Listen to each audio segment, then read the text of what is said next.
ఈ వీడియోని ఖచ్చితంగా సేవ్ చేసుకోండి. ఎందుకనంటే ఇలాంటి వీడియో మీకు యూట్యూబ్‌లో గానీ, ఇన్‌స్టాగ్రామ్‌లో గానీ ఎక్కడ ఎవ్వరు చెప్పలేదు. ఇది ఓన్లీ ఫర్ ఐఫోన్ యూజర్స్‌కి అనమాట.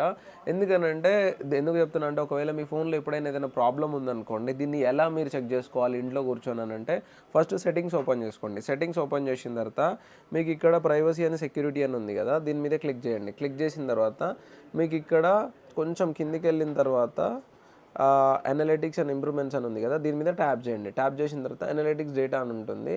సో, దీని మీద ట్యాప్ చేసిన తర్వాత మీకు ఇక్కడ కిందికెళ్ళండి. ఇలా కిందికెళ్ళిన తర్వాత కొంచెం స్క్రోల్ చేయండి. స్క్రోల్ చేస్తే మీకు ఇలా కనిపిస్తదనమాట. పానిక్ ఫుల్ అని చెప్పేసి. సో, ఒకవేళ పానిక్ అని చెప్పేసి ఏదన్నా ఉందనుకోండి మీ ఫోన్‌లో ఏదో ఒక ప్రాబ్లమ్ ఉన్నట్టు. ఈ ఫోన్‌లో ఎందుకుంది, దీని గురించి ఏంటనేది మీకు ఎక్స్‌ప్లెయిన్ చేస్తా. దీనిలో ఏముందనంటే రీస్టార్ట్ ఇష్యూ. అంటే ఒక్కొక్కసారి ఫోన్ ఆగిపోవడం ఇలాంటి ఇష్యూస్ వస్తుంటాయన్నమాట. మీకు కూడా ఇలాంటి ఏ ఇష్యూస్ ఉన్నా, ఎలాంటి పానిక్ ఇష్యూ ఉన్నా గానీ